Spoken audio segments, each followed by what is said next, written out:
Welcome back to the most influential YouTube channel on the planet, and where my opinions are by far the most important you'll ever come across. Yeah. Today we're going to be reviewing the game Scorn, which is a very different take on first-person like horror experiences, but I think everything it does well. So let's get into it.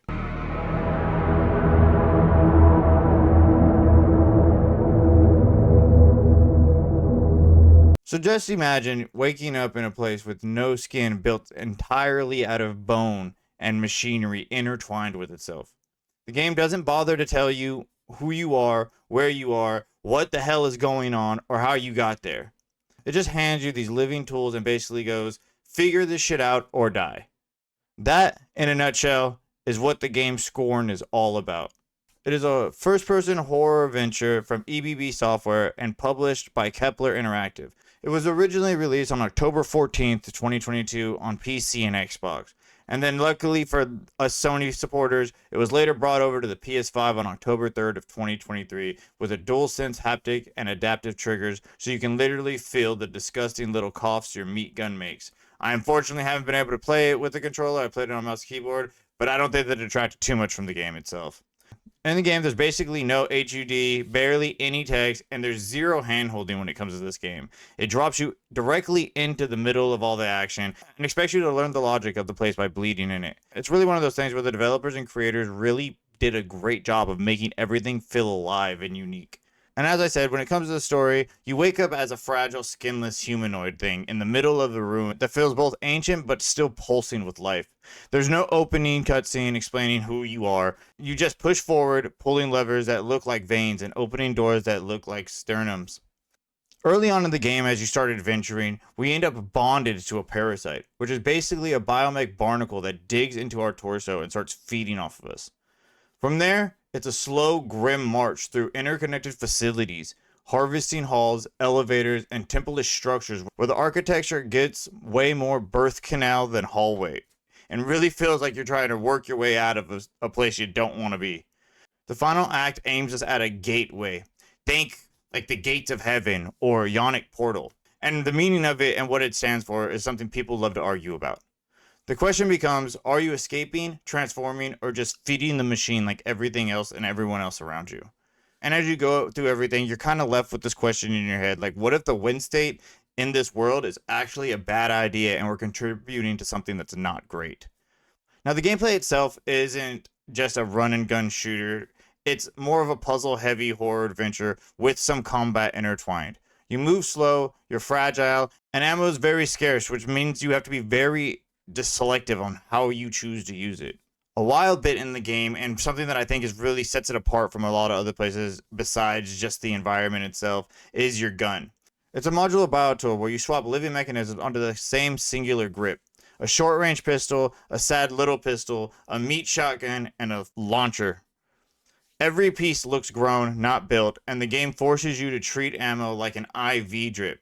Small, careful doses. Like I said, be very strategic in what you choose to shoot and when you choose to run away. The loop of the game, like many others, is decode a gross machine, unlock a new route, solve a bigger mechanism, survive one or two nasty rooms, and then push deeper into this living thing. The game itself is split into interconnected zones that fold back onto themselves. It's not truly open because you loop through earlier spaces in new ways, unlocking new little areas. There is no quest log, no waypoint, no clear sign of direction or objective. You have to learn to read the machinery around you like a language. What does this valve want me to do? Where does this hose run? Which spine lock connects to which organ door? And that sink or swim vibe is intentional because the devs literally pitched it as being thrown into a world and figuring it out yourself, which is amazing. I think it's so nice and honestly aggravating at the same time to get thrown into a game where you have no idea what is going on, how to play, what your objective is, where to go. You're literally just left by yourself as if you woke up with amnesia in a brand new strange land. But that leaves some people asking how much is a good vibe and how much is just bad signposting and where to draw the line. That same thing that makes it great for others could be something that is really not great to play and where they would draw the line on something that they wanted to entertain. Now, like I said, when it comes to the audio and atmosphere in the game, that's where it really stands out. The environment feels wet and dry at the same time, literally feeling like organs and life and flesh all around you.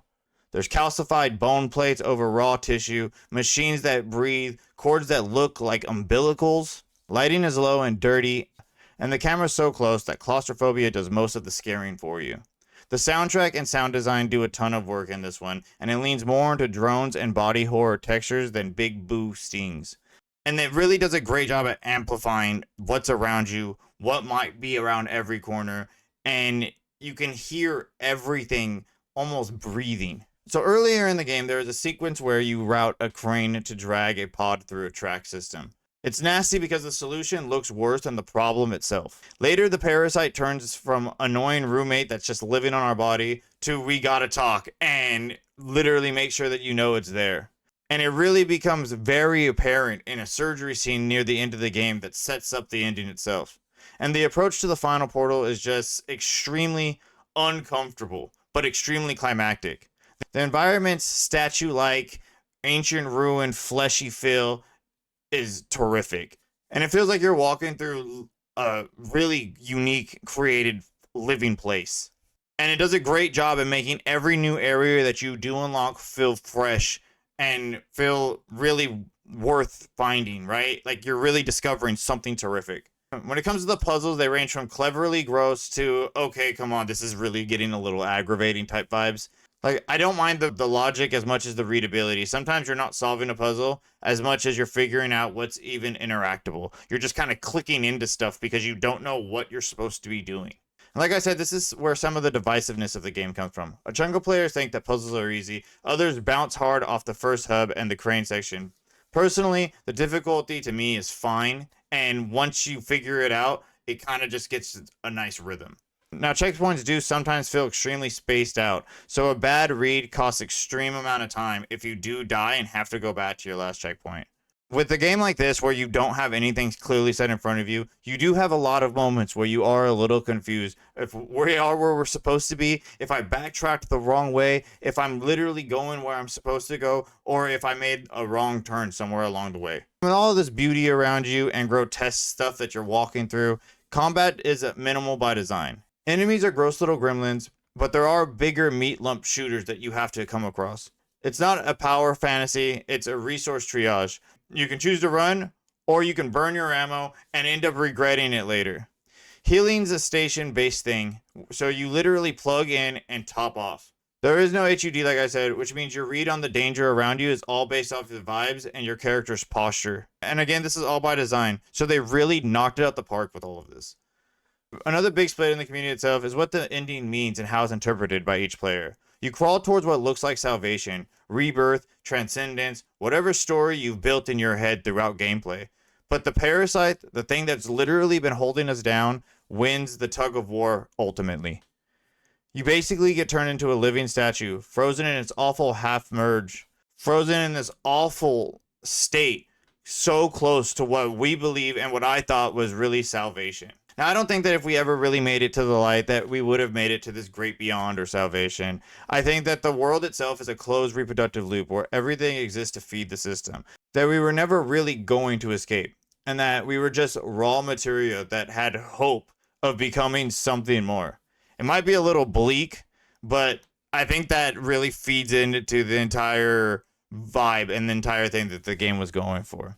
Now, for people who haven't played the game, I did see that when it comes to playing on the PS5, the port adds the DualSense haptic and adaptive triggers use very well, and each tool has its own feel through gameplay. Tiny haptic feedback when the tools are locked in, and that gross little recoil thunk when the shotgun coughs. It translates the world's wet mechanical disgust directly into your hands, which makes me want to replay it again with a controller.